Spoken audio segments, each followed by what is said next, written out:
Hello students, welcome back to my channel Shubham lecturer. जितने भी student 24 फरवरी को 12th इंग्लिश का पेपर देने वाले हैं वो आज के इस वीडियो को शुरू से लेकर लास्ट तक देखेंगे, क्योंकि इस वीडियो में मैं आपको पूरे इंग्लिश को एक ही वीडियो में मैं पढ़ाने वाला हूं। तो अगर आप इस वीडियो को शुरू से लेकर लास्ट तक देख लेते हैं तो आपका 100 में से 100 नंबर बिल्कुल पक्का हो जाएगा। देखिए स्टूडेंट, बस आज रात इन प्रश्नों को पढ़ लो, कल आप हल्ला बोल कराओगे, क्योंकि अब की बार हमें इंग्लिश में 100 में 95 प्लस लेकर आना है। तो इस वीडियो में मैं आपको पूरे इंग्लिश को एक ही वीडियो में पढ़ाने वाला हूं। लेकिन भैया 2 घंटे आपको बैठकर 1.5 से 2 घंटे आपको देखना पड़ेगा। 1.5 से 2 घंटे का समय अगर आप इस वीडियो को दे देंगे, फिर आपको 95 प्लस लाने से इंग्लिश में कोई नहीं रोक सकता। क्योंकि इस वीडियो में मैं आपको 12th इंग्लिश के, देखिए आपका जो इंग्लिश का पेपर होगा वो 4 सेक्शन में होगा। Section A, section B, section C और सेक्शन डी। इन चारों सेक्शन को इन वन वीडियो यानी कि एक ही वीडियो में मैं पढ़ाने वाला हूं। अगर देखा जाए तो पूरी इंग्लिश एक वीडियो में। तो भैया बैठ जाइए हमारे साथ, पानी वानी लेकर बैठिएगा, नींद ऊन आएगी तो ठीक है। तो आज का ये वीडियो बहुत ज्यादा इंपॉर्टेंट है, तो सबसे पहले इस वीडियो को कर दीजिएगा लाइक, क्योंकि 1.5 से 2 घंटे मैं इसको बैठकर बना रहा हूं। और इस चैनल पर नए चैनल को कर दीजिएगा सब्सक्राइब, ताकि सभी वीडियो आपको टाइम से मिलते रहे। देखिए सबसे पहले जान लेते हैं कि क्या क्या हम पढ़ेंगे। देखिए सेक्शन ए में हम पढ़ेंगे रीडिंग सेक्शन, हमारा होता है 15 नंबर का टोटल ये होता है। इसमें हमें एक अनसीन पैसेज दिया जाता है, उसके नीचे कुछ क्वेश्चन दिए जाते हैं, उसका आंसर लिखना होगा, बस 15 नंबर हमारा क्लियर हो जाता है। ठीक है, दूसरा देखते हैं।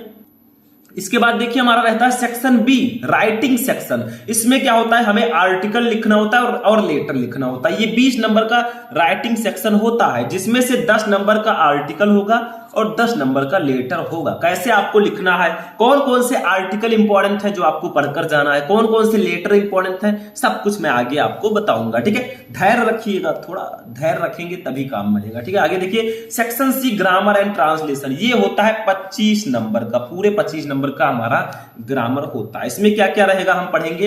Direct and indirect narration, synthesis, transformation, syntax, idioms and phrases, antonyms, synonyms, one word substitution, homophones, Hindi to English translation. ये सब हम पढ़ेंगे अपने ग्रामर सेक्शन में। ठीक है, सेक्शन डी देखते हैं क्या है।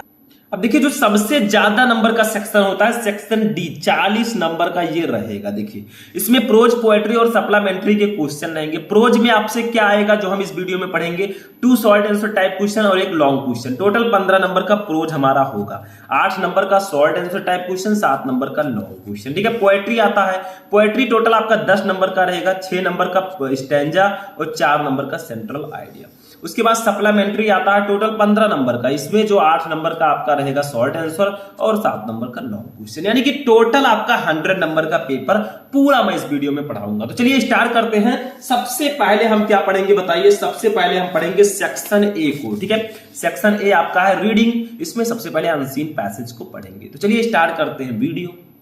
तो देखिए सेक्शन ए रीडिंग जो है भैया 10 नंबर का रहेगा। एक पैसेज आपको दिया जाएगा, उसको पहले पढ़ना होगा। देखिए पैसेज ये है, इसको मैं हिंदी मीनिंग के साथ आपको बताते हुए चल रहा हूं। देखिए क्या है, बहुत ध्यान से समझिएगा तभी समझ में आएगा। ठीक है, देखिए early rising leads to health and happiness, यानी कि जल्दी उठने से स्वास्थ्य और खुशी मिलती है। कितने लोग जल्दी उठते हैं और आप लोग कितने बजे उठ रहे हैं कमेंट करके बताइएगा। ठीक है, जल्दी उठने से हमें खुशी और स्वास्थ्य मिलता है। The man who rises late can have little rest in the course of the day, यानी कि जो आदमी देर से उठता है वो दिन में थोड़ा आराम कर सकता है। मतलब आप देर में उठते हैं तो दिन में थोड़ा आराम कर सकते हैं। Anyone who lies in bed late is compelled to work till a late hour in the evening, और जो कोई भी देर से बिस्तर पर लेटता है और शाम को देर तक काम करने के लिए मजबूर होता है, उसे शाम के व्यायाम के बिना जाना पड़ता है। यानी कि क्या मतलब है। ठीक है, देखिए क्या है anyone who lies in the bed late, जो लोग बेड पर देर तक लेटते हैं, मतलब बेड पर देर तक पड़े रहते हैं, is compelled to work till a late hour in the evening. ठीक है, उन्हें क्या करना होता है, वो शाम को देर तक काम करने के लिए मजबूर होते हैं। ठीक है, he has to go without the evening exercise which is so necessary for his health, और उसे शाम के व्यायाम के लिए जाना पड़ता है जो उसके स्वास्थ्य के लिए बहुत आवश्यक है। व्यायाम करना बहुत जरूरी है। ठीक है, in spite of all his effort his work will not produce as good result as that of the early riser, यानी कि इसका मतलब क्या होगा कि उसके सभी प्रयासों के बावजूद उसका काम जल्दी उठने वाले अच्छे परिणाम नहीं देगा। यानी कि देखिए, जल्दी उठना, अगर आप जल्दी उठते हैं तो आपको बेटर रिजल्ट मिलेगा। आप उठकर देखेंगे तो बहुत अच्छा रिजल्ट आपको मिलेगा। सुबह उठकर देखिए। देखिए, मैं इसका हिंदी मीनिंग क्यों बता रहा हूं, नहीं बताऊंगा तो आप कैसे आंसर लिखेंगे। अभी इसके नीचे क्वेश्चन रहेगा, मैं दिखाऊंगा अभी। देखिए, the reason for this is that he can not take advantage of the refreshing hour of the morning. ठीक है, यानी कि क्या होगा कि इसका कारण ये है। देखिए, the reason for this is that, इसका कारण यह है कि he can not take advantage of the refreshing hour of early morning, यानी कि वह सुबह के स्फूर्तिदायक घंटों का लाभ नहीं उठा पाते। सुबह उठना बहुत जरूरी है, सूर्य उदय से पहले आपको उठना होता है। ठीक है, some people say that the quiet hour of midnight is the best time for working. Some people say that, कुछ लोग ऐसा कहते हैं कि द क्वाइट आवर, यानी कि वो शांत घंटा आप मिडनाइट, रात का, is the best time for working, यानी कि वो काम करने के लिए सबसे अच्छा रहता है। कुछ लोग कहते हैं कि आधी रात का शांत समय काम करने के लिए सबसे अच्छा होता है, लेकिन गलत है। क्यों? क्योंकि सेवरल ग्रेट थिंकर्स, कुछ महान विचारकों ने से दैट कहते हैं दैट कि दे can write best only when they burn the midnight oil. ठीक है, यानी कि कुछ महान विचारक का कहना है कि वे केवल तभी सर्वश्रेष्ठ लिख सकते हैं जब वे आधी रात को सक्रिय हों। ठीक है, at it is true to say that few man have a clear brain at midnight when the body need rest and sleep. लेकिन होता क्या है, फिर भी ये कहना सच है कि आधी रात को जब शरीर को आराम और नींद की जरूरत होती है तो बहुत कम लोगों का दिमाग साफ होता है। क्योंकि देखिए, रात का समय नींद के लिए होता है। नींद, आप रात को जल्दी सोइए लेकिन सुबह जल्दी उठिए, ये जरूरी है। Those who work at that time soon ruin their health। ठीक है, यानी कि जो लोग बहुत लंबे समय तक, देखिए, those who work at that time soon ruin his health। ठीक है, मतलब यहाँ पर कहना है कि जो लोग उस समय काम करते हैं उनका स्वास्थ्य जल्द ही बिगड़ जाता है, यानी कि रात के समय ज्यादा काम नहीं करना चाहिए, इसका मतलब ये है। ठीक है, तो ये आपका हो गया। अब देखिए, ये तो पैसेज हो गया, इसके नीचे जो क्वेश्चन रहेंगे उसको देखिए। देखिए, क्वेश्चन ऐसे रहेंगे, why is early rising better than rising late, यानी कि जल्दी उठना देर से उठने से बेहतर क्यों है। सबका आंसर पैसेज में दिया गया है, कहीं बाहर से आंसर नहीं लिखना हमें। ठीक है, 3 नंबर इसके लिए। दूसरा देखिए, why do some thinkers burn the midnight oil, कुछ विचारक आधी रात को क्यों समझते हैं, मतलब जानते हैं कि बहुत ज्यादा थिंकिंग है। ठीक है, बहुत अच्छा समय होता है। तीसरा देखिए, what is the disadvantage of working at midnight, यानी कि आधी रात को काम करने के नुकसान क्या है, आधी रात को काम करना चाहिए नहीं। चौथा देखिए, what are the possible advantages of both morning hour and midnight hour, यानी कि सुबह के घंटे और आधी रात के घंटे दोनों के संभावित फायदे क्या हैं काम करने के। ठीक है, आगे देखिए, 5वां हमारा वोकैबुलरी रहेगा, which word in the passage is opposite of noisy. इस पैसेज में कौन सा ऐसा वर्ड है जो नॉइजी का अपोजिट है। नॉइजी का मतलब क्या होता है, नॉइजी का मतलब शोर। ठीक है, देखिए, substitute one word for the phrase in spite of, यानी कि इन स्पाइट ऑफ के लिए वन वर्ड सब्सटीट्यूशन आपको करना है। तीसरा देखिए, give the antonym of several का एंटोनिम आपको बताना है। तो सबका आंसर हम एक एक करके लिखेंगे। चलिए लिखते हैं। अब देखिए, रीडिंग सेक्शन को सॉल्व करने से पहले आपको अर्ली राइजिंग लिखकर सबसे लास्ट वाला डॉट डॉट करके दियर हेल्थ लिख देना। देखिए, मैंने लिखा अर्ली राइजिंग डॉट डॉट करके दियर वर्क। ठीक है, मैंने लिख दिया। अब एक एक क्वेश्चन का हम आंसर लिखेंगे। सबसे पहला क्वेश्चन हमारा है, why is early rising better than rising late, यानी कि जल्दी उठना देर से उठने से बेहतर क्यों है। तो देखिए, आंसर लिखा हमने, early rising is better than rising late because early rising leads to health and happiness, यानी कि जल्दी उठना देर से उठने से बेहतर इसलिए है क्योंकि जल्दी उठने से स्वास्थ्य और खुशी मिलती है।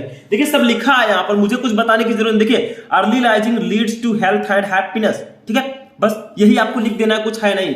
आगे देखिए, the man who rises late can have little rest in the course of the day. ठीक है, यानी कि जो आदमी देर से उठता है वो दिन में थोड़ा आराम कर सकता है। ठीक है, समझ में आया। तो ये आपका हो जाएगा। देखिए, सब यहां पर लिखा, यहां तक लिख दीजिए, आंसर हो गया। कुछ करना नहीं है, बाहर से नहीं लिखना है। ठीक है, तो फर्स्ट क्वेश्चन का आंसर हो गया, 3 नंबर क्लियर। दूसरा देखिए, why do some thinkers burn the midnight oil. ठीक है, मतलब क्या कहा गया है कि कुछ विचारक आधी रात को क्यों जागते हैं, मतलब आधी रात को क्यों सोचते हैं। Why do some thinkers burn the midnight oil. ठीक है, तो देखिए, इसका आंसर क्या होगा, इसका आंसर देखते हैं। देखिए, some thinkers burn the midnight oil because they say that they can write best only when they burn the midnight oil. ठीक है, मतलब जो आधी रात को तेल जलाना होता है। ठीक है, तो कुछ कहते हैं कि some thinkers burn the midnight oil because they say that they can write best only when they burn the midnight oil. इनका कहना है कि कुछ विचारक मध्य रात्र को तेल जलाते हैं, मिडनाइट ऑयल, ठीक है।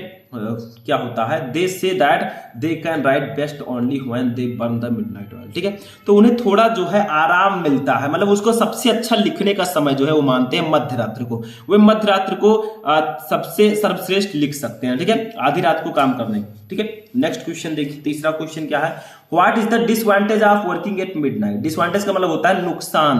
तो ये बताइए कि आधी रात को काम करने के नुकसान क्या क्या है। तो देखिए क्या है, the disadvantage of working at midnight is that they soon ruin their health which in the long run have a bad effect on quality of their work, ठीक है। यानी कि the disadvantage of working at midnight, आधी रात को काम करने के नुकसान हैं, दे सून ruin their health, वे जल्दी ही अपने स्वास्थ्य को खराब कर लेते हैं, which in the long run have a bad effect on the quality of their work, ठीक है।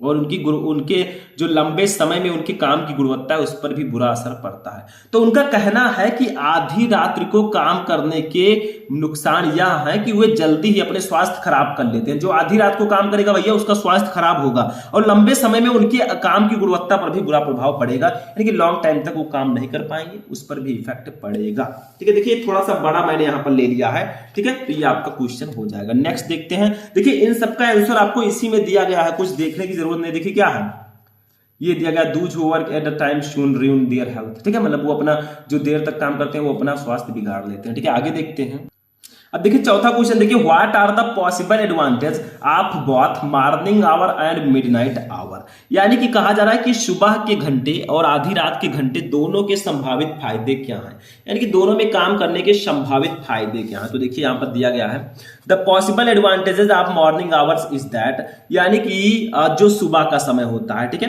क्या होता है, जो सुबह का समय होता है उसमें सुबह के समय का संभावित लाभ यह है कि it leads to health and happiness of midnight, यानी कि it leads to health and happiness, यानी कि यह जो है हमें क्या प्रदान करता है, देखिए स्वास्थ्य और प्रसन्नता, खुशी हमें प्रदान करता है, ठीक है। तो देखिए सुबह के समय का संभावित लाभ यह है कि ये हमें स्वास्थ्य और खुशी की ओर ले जाता है, ठीक है। और मध्य रात्र का and of midnight hour is that, और जो मध्य रात्र का है वो क्या है, it is the best time for working as one has a clear brain at midnight, ठीक है। और जो मध्य रात्रि है, ठीक है, इसमें काम करने का सबसे अच्छा समय क्या है, इसमें जो है हमें एक क्लियर ब्रेन, एक स्पष्ट मस्तिष्क मिलता है, ठीक है। थोड़ा शांत माहौल होता है मध्य रात्र का भी, क्योंकि सभी लोग सो रहे होते हैं, ठीक है। तो ये आपका हो जाएगा चौथा क्वेश्चन।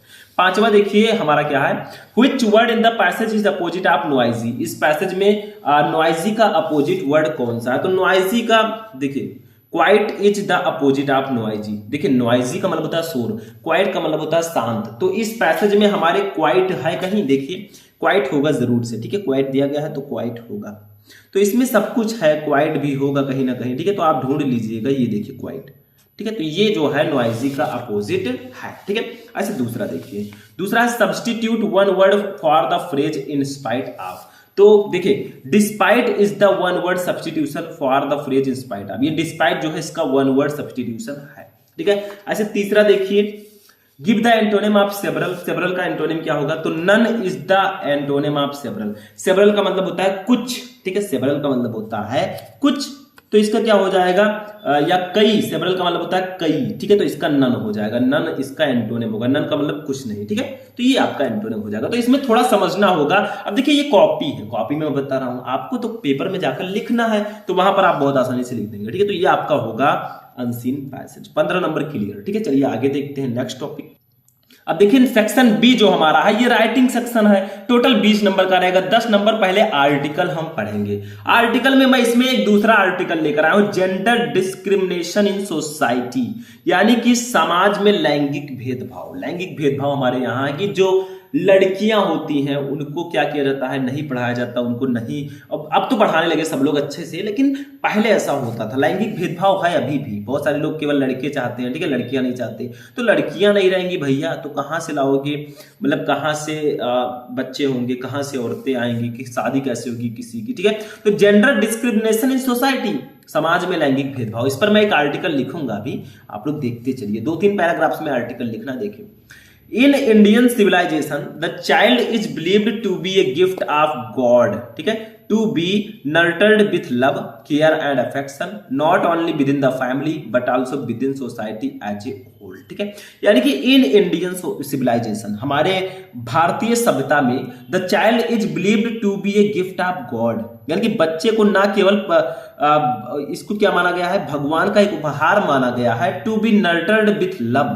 ठीक है, मतलब पूरे समाज के भीतर प्यार बना रहता है, केयर एंड इफेक्शन, केयर का मतलब देखभाल एंड इफेक्शन का मतलब स्नेह, ठीक है, के साथ, not only within the family but also within society as a whole. ठीक है, मतलब कहा जा रहा है कि हमारे भारतीय सभ्यता में बच्चे को ना केवल परिवार के भीतर बल्कि पूरे समाज के भीतर प्यार, देखभाल और स्नेह के साथ पालने के लिए भगवान का उपहार माना जाता है। ठीक है, लोग पालते हैं, बच्चे को खिलाते हैं अच्छा खासा।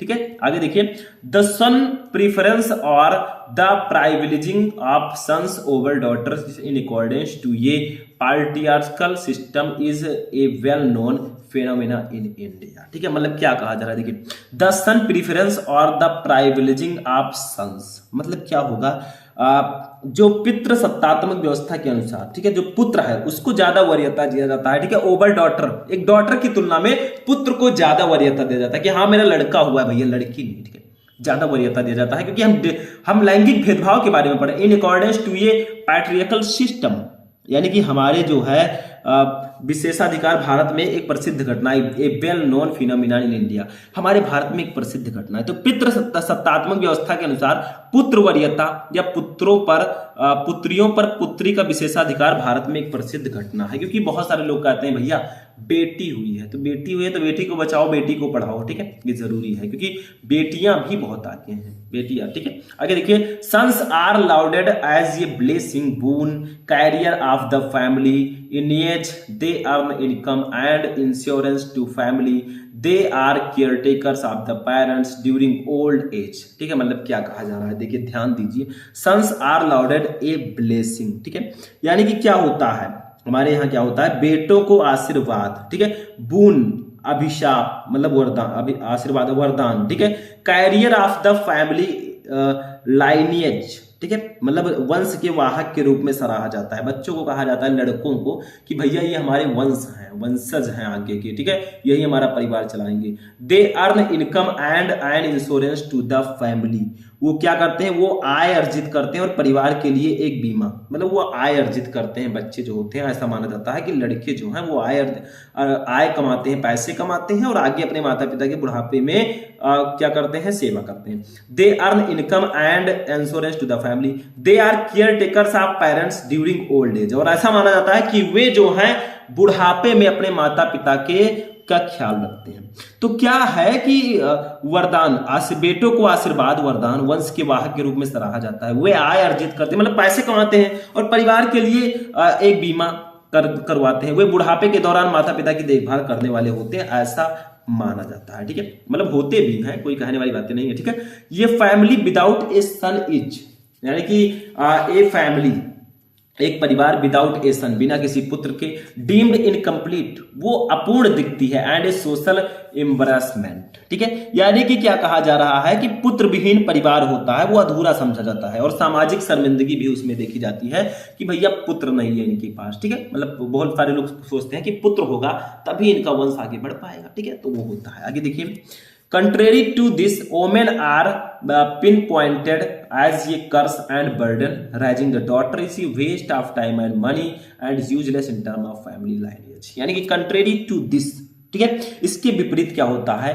women are pinpointed as a curse, यानी कि महिलाओं को अभिशाप और and burden और बोझ माना जाता है। बहुत सारे लोग मानते हैं, ठीक है, ऐसा करना नहीं चाहिए। Raising the daughter is a waste of time, और उन्हें क्या मानते हैं कि बेटी का पालन पोषण समय और धन की बर्बादी है, ऐसा वो मानते हैं, मनी और धन की, and useless in term of family lineage. ठीक है, और पारिवारिक वंश की दृष्टि से बेकार है, यानी कि ऐसा लोग मानते हैं। इसके विपरीत जो महिलाओं को, जैसे लड़कों को माना जाता है कि ये हमारे वंशज हैं, आगे चलकर हमारा वंश चलाएंगे, लेकिन जो महिलाएं हैं इनको अभिशाप और बोझ के रूप में चिन्हित किया जाता है कि बेटी का पालन पोषण समय और धन की बर्बादी और पारिवारिक वंश की दृष्टि से बेकार है। यानी कि ऐसे भी लोग हैं जो ऐसा मानते हैं कि भैया जो बेटियां हैं वो धन ही लेकर जाएंगे और कुछ करना नहीं है, ऐसा लोग मानते हैं। लेकिन आजकल की बेटियां जो है बहुत आगे हैं, आप देखेंगे IAS PCS, ठीक है, बहुत ज्यादा है। तो ऐसे टाइम ऑफ अब बदल चुका है, अब सबका समान अधिकार है, चाहे वो बेटा हो या बेटी हो। ठीक है, देखिए this mindset can be changed only by educating the female members of our families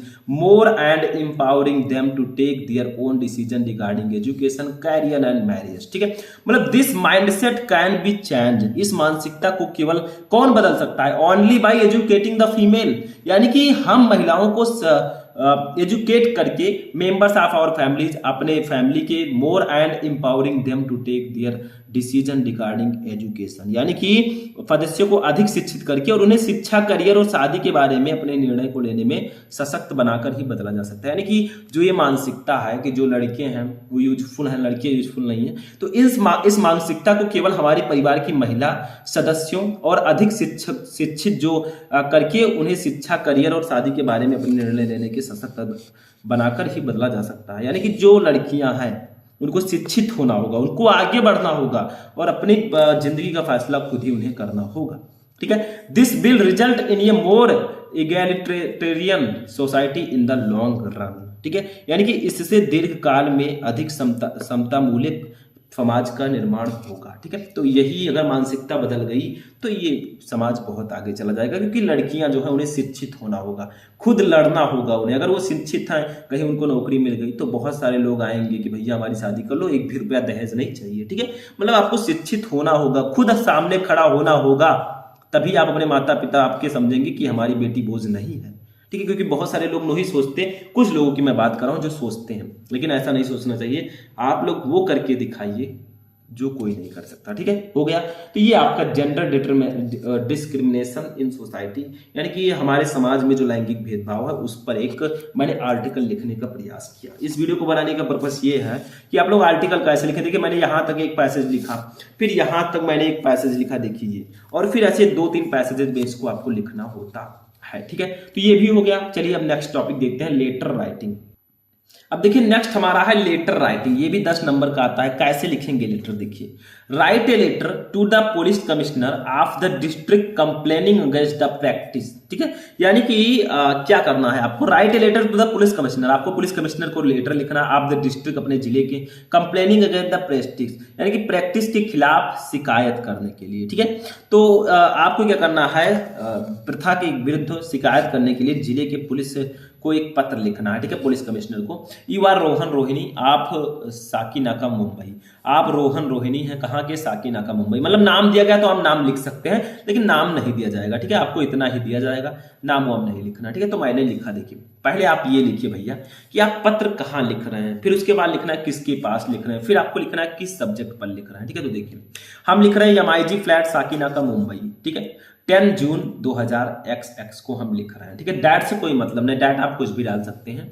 अब किसके पास लिखना है, the district police commissioner Sakinaka police station Mumbai. हम डिस्ट्रिक्ट पुलिस कमिश्नर के पास लिख रहे हैं साकीनाका मुंबई में। ठीक है, कंप्लेंट लेटर है ये एक। ठीक है, अब हमें क्या लिखना है, पहले हमें लिखना है कहाँ लिख रहे हैं, फिर किसके पास लिख रहे हैं, फिर लिखना है सब्जेक्ट, किस विषय पर हम लिख रहे हैं। तो देखिए हम लिख रहे हैं अनऑथराइज्ड पार्किंग ऑफ व्हीकल्स, यानी कि वाहनों की अवैध पार्किंग पर हम इसको लिख रहे हैं। ठीक है, ये पत्र, ठीक समझ में आया। मतलब देखिए यहाँ पर क्वेश्चन में आपके पार्किंग नहीं दिया गया, तो पार्किंग आप लिख दीजिएगा। ठीक है, जैसे इस प्रकार से आएगा, write letter to the police commissioner of the district complaining against, ठीक है, against of vehicle in your area. ठीक है, मतलब उसकी पार्किंग पर आपको लिखना होगा, वो मेरे क्वेश्चन में नहीं लिखा। तो देखिए हमें पहले लिखना है कहाँ लिख रहे हैं, फिर किसको लिख रहे हैं, उसके बाद सब्जेक्ट लिखना है अनऑथराइज्ड पार्किंग ऑफ व्हीकल्स, यानी कि वाहनों की अवैध पार्किंग, फिर आपको लिखना अपना प्रॉब्लम, सर, श्रीमान, पद लिखकर फिर आपको अपनी प्रॉब्लम लिख देनी है। देखिए through this letter of mind, यानी कि अपने इस पत्र के माध्यम से I wish to draw your kind attention toward the unauthorised parking of vehicles in our area which is posing a lot of problem to all the residents. ठीक है, यानी कि through this letter of mind, अपने इस पत्र के माध्यम से I wish to draw your kind attention, मैं आपका ध्यान आकर्षित करना चाहता हूं टुवर्ड्स की ओर the unauthorised parking of vehicles, यानी कि अवैध पार्किंग की ओर, वाहनों की अवैध पार्किंग की ओर इन आवर एरिया, अपने क्षेत्र में, व्हिच जो is posing a lot of problem, जो बहुत ज्यादा परेशानी, काफी परेशानी हो रही है हमें, टू ऑल द रेजिडेंट्स, सभी निवासियों को। तो अपने इस पत्र के माध्यम से मैं आपका ध्यान हमारे क्षेत्र में अवैध रूप से वाहनों की पार्किंग की ओर आकर्षित करना चाहता हूं, जिससे सभी निवासियों को काफी परेशानी हो रही है। ठीक है, आगे देखिए, it leads to traffic jams most of the times, यानी कि इससे ज्यादातर समय जाम की स्थिति बनी रहती है, ट्रैफिक जाम लग रहा है क्योंकि पार्किंग अच्छे से नहीं हो पा रही है। It has become too difficult for the inhabitants to walk and the children to play as there is no room left after parking. यानी कि it has become too difficult for the inhabitants. ठीक है, देखिए इससे ज्यादा समय हमारे क्षेत्र में क्या हुआ है, देखिए it has become too difficult for inhabitants, यानी कि यहां पर क्या हुआ है, तो देखिए it has become too difficult, यानी कि यह बहुत ज्यादा मुश्किल बन गया है for the inhabitants to walk, यानी कि चलने के लिए, and the children to play, और बच्चों के खेलने के लिए। ठीक है, मतलब बच्चों के खेलना भी बहुत मुश्किल हो चुका है। ठीक है, there is no room left after parking, यहां पर पार्किंग के बाद कोई भी जगह नहीं बची है। मतलब कहना है कि यहाँ के निवासियों के लिए चलना और बच्चों को खेलना बहुत मुश्किल हो गया है क्योंकि पार्किंग के बाद कोई जगह नहीं बची है। आगे देखिए, आई रिक्वेस्ट यू, अब यहां पर रिक्वेस्ट करना है आपको, क्योंकि देखिए जब आप इसको लिख रहे हैं तो रिक्वेस्ट तो आगे करना ही होगा। ठीक है, तो लिखा है यहां पर, I request you to take ये stern action against it so that we can heave be a sign of relief and live peacefully. मतलब क्या होगा, अब वो रिक्वेस्ट कर रहे हैं। ठीक है, रिक्वेस्ट करने का मतलब वो रिक्वेस्ट कर रहे हैं कि मैं आपसे आई रिक्वेस्ट यू, मैं आपसे रिक्वेस्ट कर रहा हूं, ठीक है, यू टू टेक ये स्टर्न एक्शन, यानी कि बहुत जल्दी आप एक्शन लें, कड़ी कार्रवाई करें अगेंस्ट इट, इसके खिलाफ, सो दैट, ताकि we can heave be a sign of relief and live peacefully, ताकि हम राहत का संकेत दे सकें और शांति से रह सकें। मतलब वो मैं आपसे इसके खिलाफ कड़ी कार्रवाई करने का अनुरोध करता हूं ताकि हम राहत का संकेत दे सकें और शांति से रह सकें। मतलब वो आपको रिक्वेस्ट करना है, फिर लिखना है थैंकिंग यू योर सिंसियरली। तो लेटर लिखने के लिए सबसे पहले ये जानिए कि आपको लेटर कहां लिखना है, पहले उसको लिखिए, फिर किसके पास लिखना है उसको लिखिए, सब्जेक्ट किस विषय पर लिखना है उसको लिखिए, फिर सर लिखकर अपने पूरे प्रॉब्लम को यहां पर लिख दीजिए, लास्ट में थैंकिंग यू योर सिंसियरली लिख दीजिए, बस हो गया लेटर राइटिंग ये। ठीक है, तो सेक्शन बी भी हमारा फिनिश हो चुका है। चलिए सेक्शन सी देखते हैं। अब देखिए सेक्शन सी हमारा है ग्रामर सेक्शन, जो कि 25 नंबर का रहेगा। तो 25 नंबर तो हम फ्री में जाने नहीं देंगे। ग्रामर एंड ट्रांसलेशन देखिए, इसमें हमारा डायरेक्ट इनडायरेक्ट सिंथेसिस ये सब रहेगा, सबको हम पढ़ेंगे स्टेप बाय स्टेप। देखिए सबसे पहला डायरेक्ट एंड इनडायरेक्ट नरेशन, इसमें आपको डायरेक्ट स्पीच दिया रहेगा, उसको इनडायरेक्ट में बदलना होगा, इतना ही करना। जैसे फर्स्ट देखिए, Deepak said I want to go to London next year, यानी कि दीपक ने कहा मैं अगले साल लंदन जाना चाहता हूं। तो ये आपका कौन सा सेंटेंस है, I want to go to London next year, ये आपका असर्टिव सेंटेंस है। कौन सा टेंस है, ये प्रेजेंट इंडेफिनिट टेंस है क्योंकि वांट लगा है। ठीक है, इसमें ये आपका प्रेजेंट इंडेफिनिट टेंस है, मैं अगले साल लंदन जाना चाहता हूं। तो ता है, ती है, आज शब्द आते हैं तो क्या होता है, वो प्रेजेंट इंडेफिनिट टेंस होता है। तो लिखेंगे दीपक, दीपक।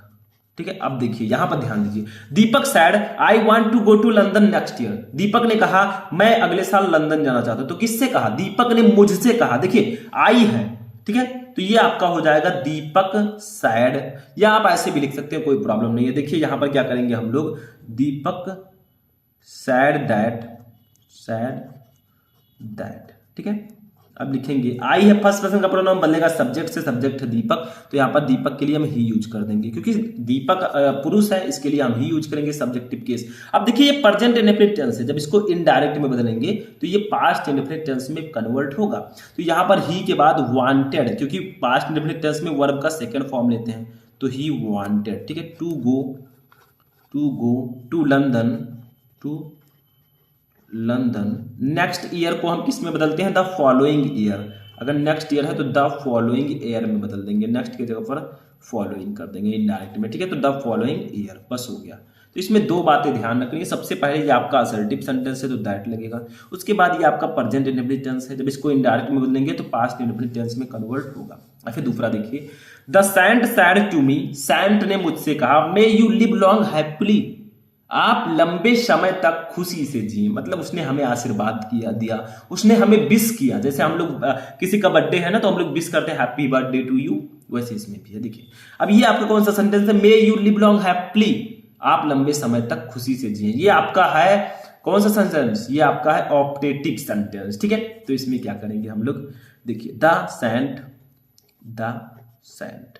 अब देखिए क्या करेंगे, यहां पर सेड टू के स्थान पर विश्ड का यूज करेंगे, क्योंकि देखिए विश दिया जा रहा है तो विश्ड लिख देंगे, विश्ड मी। ठीक है, इसमें भी दैट हम लगाएंगे, दैट। मे को हटा देंगे, यहां यू है सेकंड पर्सन का प्रोनाउन, ये बदलेगा ऑब्जेक्ट से, ऑब्जेक्ट है मी। मी के लिए हम यूज करेंगे आई, और मे बदल जाएगा माइट में। किसमें? माइट में बदल जाता है। ठीक है, आई माइट लिव लॉन्ग हैप्पीली, बस हो गया हैप्पीली।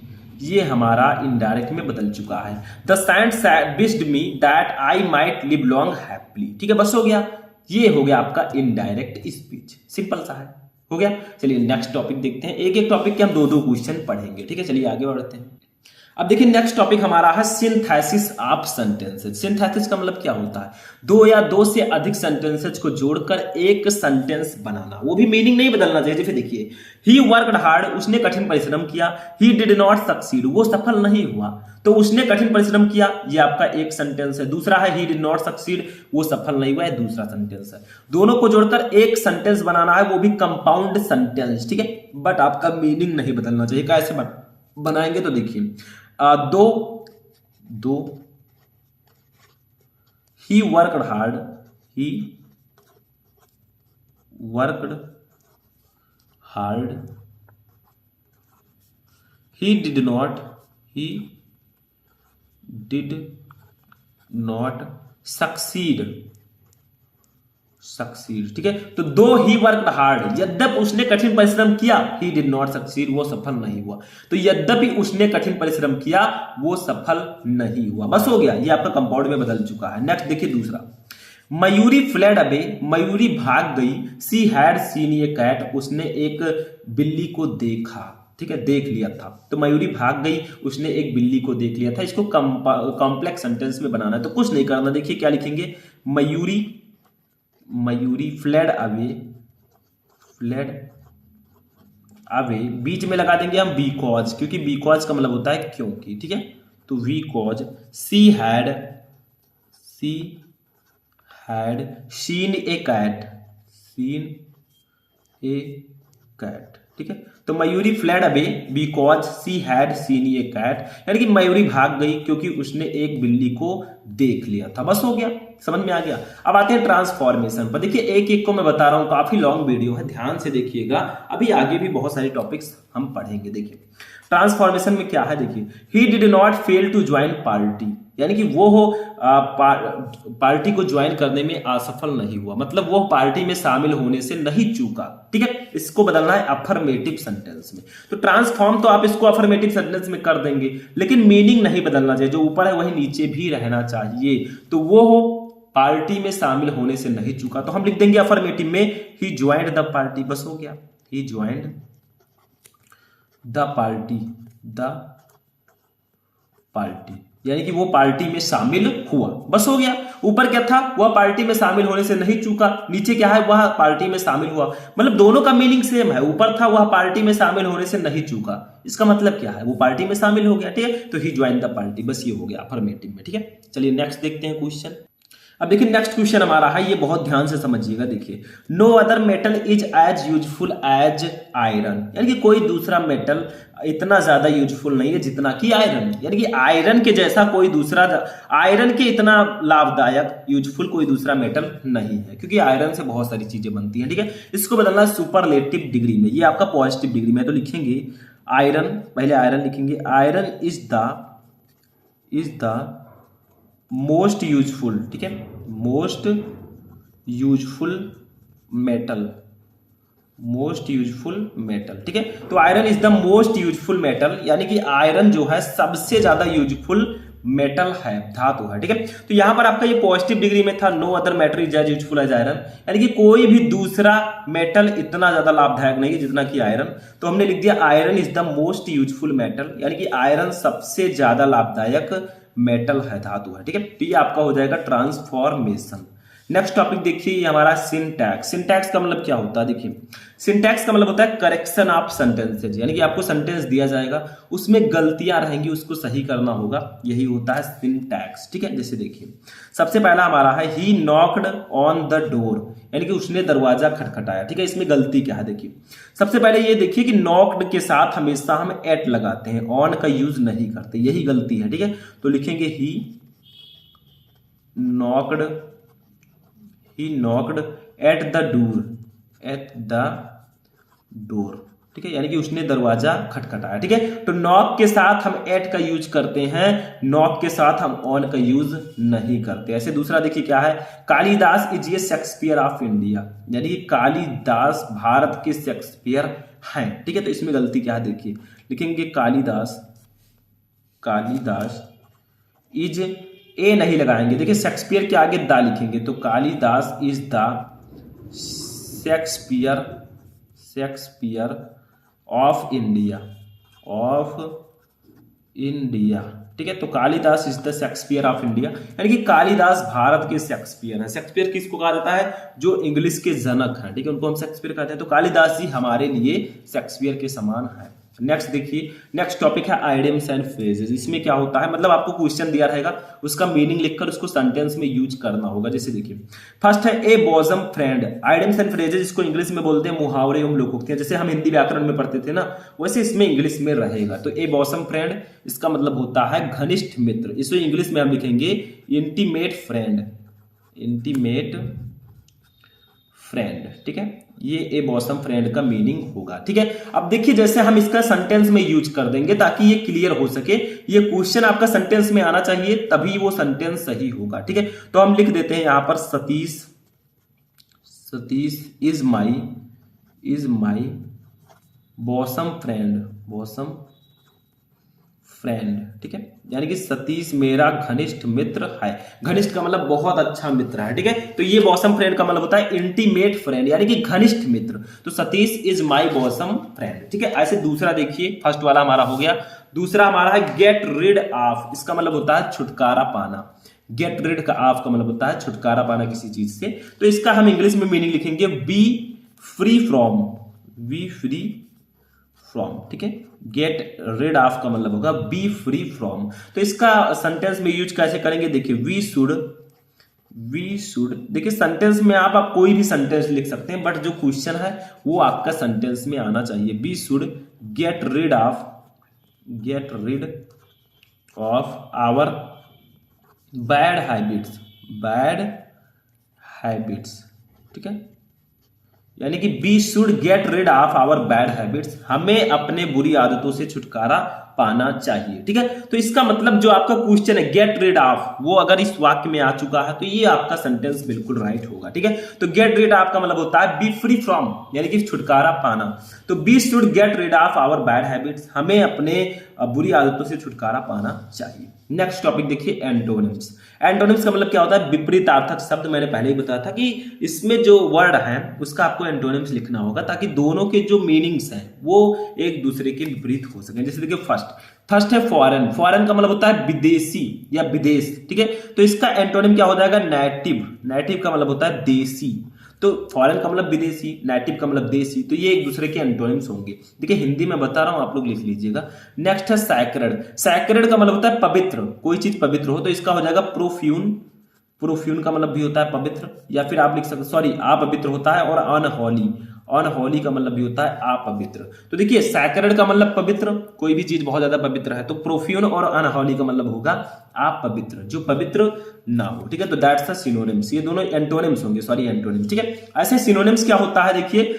नेक्स्ट टॉपिक, सिनोनिम्स का मतलब होता है समानार्थी शब्द, यानी कि जो समान अर्थ जिनके हो, मीनिंग उनका सेम रहेगा। वर्ड तो आपको अलग अलग देखने को मिलेंगे but there meaning is same. ठीक है, देखिए फर्स्ट है यूनिक। यूनिक का मतलब होता है अद्वितीय, जिसके समान कोई दूसरा हो ही ना, यूनिक चीजें। ठीक है, तो इसका हो जाएगा रेयर। रेयर का मतलब भी अद्वितीय होता है, या आप लिख सकते हैं मैचलेस। जिसके मैच में कोई दूसरा ना हो। ठीक है, तो यूनिक का मतलब अद्वितीय, मतलब जिसके समान कोई दूसरा हो ही ना, वो अकेले में यूनिक है। ठीक है, तो इसका हो जाएगा रेयर या मैचलेस। ऐसे सेकंड देखिए बिग्ड। बिग्ड का मतलब होता है दुष्ट। ठीक है, बिग्ड का मतलब क्या होता है, दुष्ट, तो इसका हो जाएगा क्रूल। क्रूल का मतलब भी दुष्ट होता है, या निर्दयी आप कह सकते हैं। बैड का मतलब भी दुष्ट होता है। ठीक है, तो ये इसका सिनोनिम्स हो जाएगा, मतलब वर्ड तो अलग अलग है but there meaning is same. ठीक है, तो ये हो जाएगा आपका सिनोनिम्स।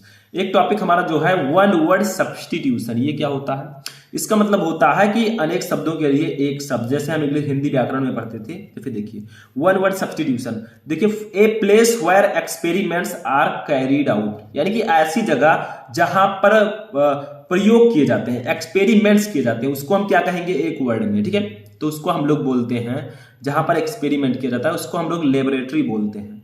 लेबोरेटरी, लेबोरेटरी का मतलब होता है प्रयोगशाला, हिंदी में बोले तो प्रयोगशाला। प्रयोगशाला में हम लोग क्या करते हैं, प्रयोग करते हैं, यानी कि एक्सपेरिमेंट करते हैं, तो इंग्लिश में इसको बोलेंगे लेबोरेटरी। यानी कि अनेक शब्दों के लिए एक शब्द आपका हो जाएगा वन वर्ड सब्स्टिट्यूशन।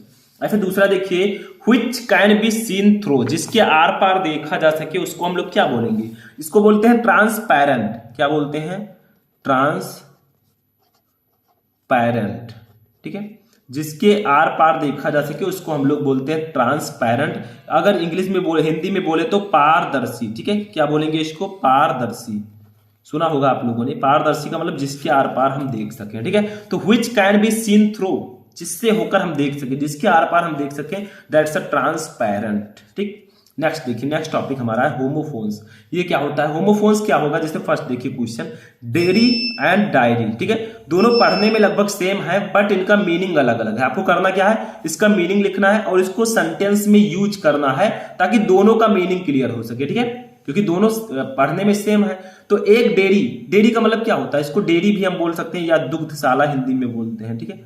लेकिन आजकल सब लोग डेयरी ही बोलते हैं इसको ज्यादा, ये तो हिंदी वर्ड हो गया, ठीक है। तो इसको कैसे लिखेंगे देखिए, I buy milk, milk from a dairy, from a dairy. तो ये जो क्वेश्चन है ये इसमें आना चाहिए।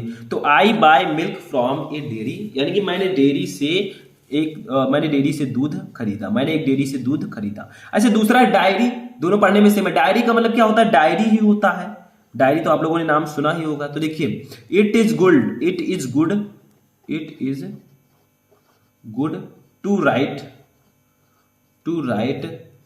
Diary, to write diary daily, ठीक है, डायरी डेली, यानी कि it is good to write diary daily, यानी कि डेली डायरी में लिखना बहुत अच्छा होता है। यानी कि जो आपके फीलिंग्स है, जो आपकी चीजें हैं, उसको आपको डायरी में डेली लिखना चाहिए, यही इसका कहना है, ठीक है, कि it is good to write diary daily, यानी कि रोजाना डायरी लिखना अच्छा होता है, ठीक है। जहां तक हो सके आप लोग डायरी में कुछ ना कुछ लिखते रहें, ये इसका कहना है, ठीक है। आगे देखिए दूसरा क्या है, दूसरा हमारा देखिए गेट एंड गेट, दोनों पढ़ने में लगभग सेम है बट दोनों का मीनिंग अलग है। इस गेट का मतलब होता है गति, ठीक है, क्या होता है, गति। तो लिखेंगे हम लोग, इसका कोई लिख देते हैं, all stare at her gait, all stare at her gait. इसका मतलब क्या होगा कि सब उसकी चाल देखते हैं, all stares at her gait. अच्छा दूसरा गेट का मतलब क्या होता है, इसका गेट का मतलब तो द्वार होता है, या आप गेट ही लिख सकते हैं, ठीक है। इसका क्या लिखेंगे हम लोग, please enter by this gate, यानी कि कृपया इस गेट से प्रवेश करें, ठीक है। मतलब इस गेट का मतलब होता है जो गेट होते हैं, ठीक है, वही इसका मतलब होगा। तो कृपया इस गेट से प्रवेश करें, ठीक है। तो ये आपका नेक्स्ट टॉपिक हो जाएगा।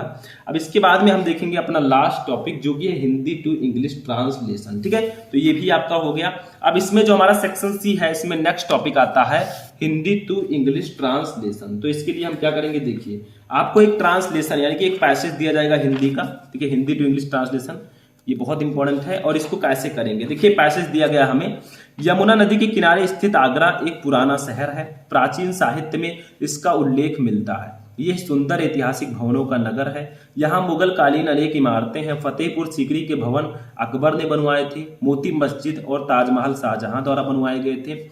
आगरे का किला भी अकबर ने ही बनवाया था। कहा जाता है कि इस स्थान पर पहले कोई दूसरा किला था, ठीक है। तो ये आपका हो जाएगा एक हिंदी का पैसेज, ठीक है। अब इसको इंग्लिश में हमें स्टेप बाय स्टेप ट्रांसलेट करना है। कैसे करेंगे, देखिए एक एक वर्ड को हम करेंगे स्टेप बाय स्टेप, ध्यान दीजिएगा। देखिए यमुना नदी के किनारे स्थित आगरा एक पुराना शहर है, ठीक है। तो कौन पुराना शहर है, आगरा। तो पहले हम सब्जेक्ट लिखेंगे यहाँ पर, ऐसे आपको करना होगा, ठीक है। तो आगरा एंड ओल्ड सिटी, देखिए ये एक पुराना शहर है, फिर इसकी विशेषता लिख देंगे, एंड ओल्ड सिटी, अब देखिए ये कहाँ है, यमुना नदी के किनारे है, ठीक है। तो इज लोकेटेड यानी कि स्थित है, इज लोकेटेड, ठीक है, ऑन द, अब देखिए कहाँ स्थित है, यमुना नदी के किनारे, तो किनारे का इंग्लिश होता है बैंक, तो on the bank, on the लिख दीजिएगा बीच में, ठीक है। तो ऑन द बैंक ऑफ, ठीक है, Yamuna river, of the Yamuna river, the लिख दीजिए, ऑफ द यमुना रिवर, ठीक है, यमुना रिवर। तो इसका मतलब क्या होगा, देखिए Agra, Agra an old city, एक पुराना शहर, इज लोकेटेड स्थित है on the bank of the Yamuna river, यानी कि यमुना नदी के किनारे, ठीक है। तो पहले हमारे एक सेंटेंस का ये इंग्लिश हो चुका है, ठीक है। ऐसे आपको सेंटेंस बाय सेंटेंस बनाना है। देखिए नेक्स्ट है कि प्राचीन साहित्य में इसका उल्लेख मिलता है, तो क्या मिलता है, इसका उल्लेख, तो इसका उल्लेख मिलता है, सब्जेक्ट है, तो इट्स डिस्क्रिप्शन, इसका उल्लेख लिखेंगे हम, it's description, description,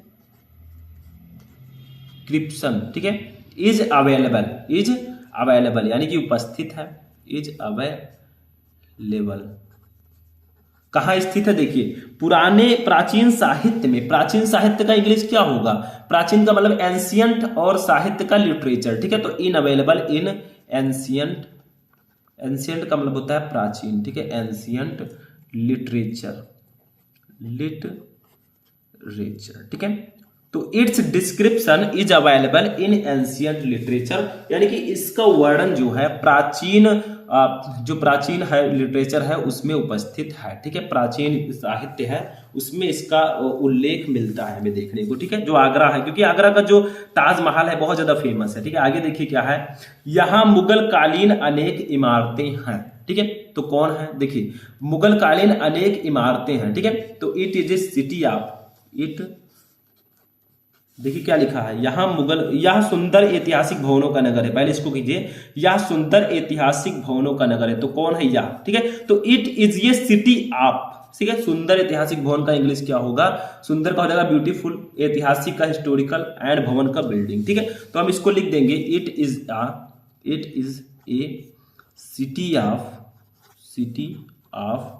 beautiful historical buildings, historical buildings, ठीक है, यानी कि यह सुंदर भवनों का, ठीक है, सुंदर इमारतों का एक शहर है, ठीक है, समझ में आया, यह सुंदर ऐतिहासिक भवनों का एक नगर है। आगे देखिए क्या है, यहां मुगल कालीन अनेक इमारतें हैं, यानी कि क्या है, यहां पर बहुत सारी इमारतें हैं, तो देयर आर मैनी बिल्डिंग्स, यहां बहुत सारी इमारतें हैं, आप मुगल पीरियड्स यानी कि मुगल कालीन, ठीक है। तो लिखेंगे देयर आर लिखेंगे, ठीक है, देयर आर, क्योंकि कई सारे हैं, तो there are many buildings of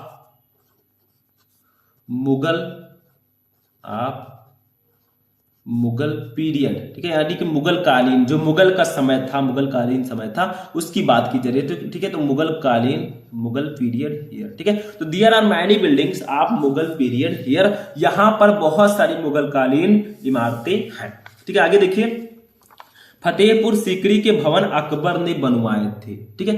तो किसने बनवाया था इसको, अकबर ने। तो किसको बनवाया था, फतेहपुर सीकरी के भवन, यानी कि बिल्डिंग्स एट फतेहपुर सीकरी, ठीक है, उसको बनवाया गया था, बियर बिल्ट बाई अकबर, ठीक है। तो यहां पर लिखेंगे हम इंग्लिश में, बिल्डिंग्स एट फतेहपुर सीकरी, ठीक है, फतेहपुर सीकरी, बियर बिल्ट यानी कि बनवाए गए थे, किसके द्वारा, बियर बिल्ट बाई अकबर, ठीक है, बाई अकबर। तो देखिए buildings at Fatehpur Sikri were built by Akbar, यानी कि फतेहपुर सीकरी के भवन अकबर ने बनवाए थे, ठीक है। और भी देखिए आगे, मोती मस्जिद और ताजमहल शाहजहां द्वारा बनवाए गए थे। देखिए आगरा में जो ताजमहल है बहुत ही ज्यादा फेमस है, ठीक है। तो मोती मस्जिद और ताजमहल जो है शाहजहां द्वारा बनवाए गए थे, ठीक है। तो इसका लिखेंगे हम कौन कौन सी चीजें, देखिए लिखेंगे मोती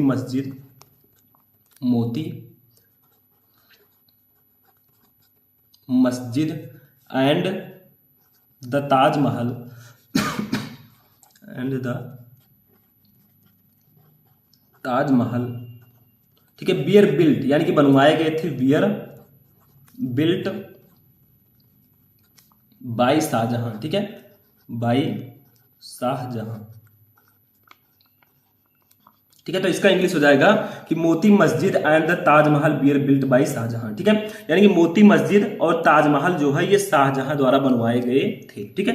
मतलब यहां पर बताया जा रहा है कि जो आगरा में जो बड़ी बड़ी बिल्डिंगें हैं बहुत पुरानी पुरानी, ठीक है, वो किसके द्वारा बनवाए गए थे, ठीक है। देखिए आगे, आगरा का किला भी अकबर ने ही बनवाया था, यानी कि आगरा में एक किला है जिसको भी अकबर ने ही बनवाया था। तो लिखेंगे the Agra Fort, the Agra Fort, ठीक है, यानी कि आगरा का किला, the Agra Fort was also built by Akbar, ठीक है, बिल्ट बाई अकबर। तो ऐसे आपको हिंदी टू इंग्लिश ट्रांसलेशन करना होगा, मतलब आपको जो हिंदी दिया गया उसको इंग्लिश में करना होगा, ठीक है। The Agra Fort was also built by Akbar, यानी कि आगरा का जो किला है वो भी अकबर ने ही बनवाया था, ठीक है। अब देखिए कहा जाता है कि इस स्थान पर पहले कोई दूसरा किला था, ऐसा कहा जाता है कि जो आगरे का किला बनवाया गया था अकबर के द्वारा, इस स्थान पर पहले कोई दूसरा किला था, ठीक है। तो क्या है, कहा जाता है, ठीक है, इसका मतलब क्या होगा, कहा जाता है, इट इज सैड, ऐसा कहा जाता है कि दैट इस स्थान पर पहले कोई दूसरा किला था, यानी कि there was another fort in this place, ठीक है। तो लिखेंगे it is said that there was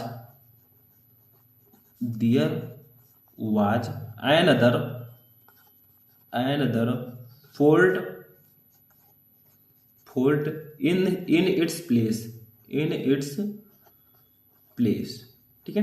तो इट इज सैड दैट, ऐसा कहा जाता है या ऐसा माना जाता है, there was another fort in its place, यानी कि इस स्थान पर पहले कोई दूसरा किला था, ऐसा लोग बोलते हैं, ठीक है। तो ऐसे ही आपको हिंदी टू इंग्लिश ट्रांसलेशन करना है, ऐसे ही आपको दिया जाएगा पैसेज और उसको हिंदी से आपको इंग्लिश में ट्रांसलेट करना होगा, ठीक है। बाकी इसमें कुछ खास आपको नहीं करना है, ठीक है। तो ये क्वेश्चन नंबर आपका यानी कि आपका सेक्शन सी जो है वो यहीं पर फिनिश होता है, ठीक है। अब चलिए देखते हैं सेक्शन डी में क्या क्या है। जैसे सेक्शन सी आपका ग्रामर था, तो ग्रामर में ये सब था, ठीक है। अब सेक्शन डी पर आते हैं। देखिए सेक्शन डी हमारा होगा लिटरेचर, जो टोटल 40 नंबर का रहेगा, यानी कि 40 नंबर का, ठीक है।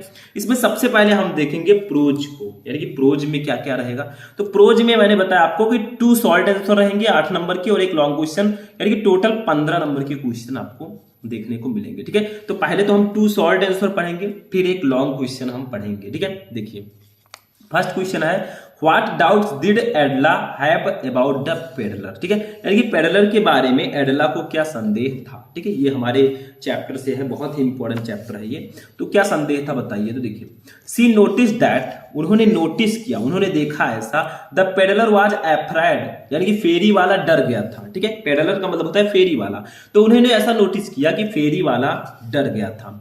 इट मीन्ट दैट, इसका मतलब यह था कि he had either stolen something, उसने या तो कोई चीज चुराई है, और या he had escaped from jail, या फिर वो जेल से बचना चाहता है, ठीक है, या फिर वो जेल से भाग गया है। तो इसका मतलब ये था कि उसने या तो कोई चीज चुराई है, उसने नोटिस किया, ठीक है, जो एडला है उन्होंने नोटिस किया कि जो पेडलर है वो बहुत ज्यादा डरा हुआ है, या तो उसने कोई चीज चुराई है, या फिर वो जेल से भाग गया है, ठीक है। सी आल्सो दो दैट, ठीक है, सी आल्सो थॉट दैट, उसने ये भी सोचा कि he was not an educated man, सो वो एक शिक्षित आदमी नहीं था, इसलिए he could not be her father's old comrade, इसलिए वो अपने पिताजी के साथ पुराना साथी नहीं हो सकता।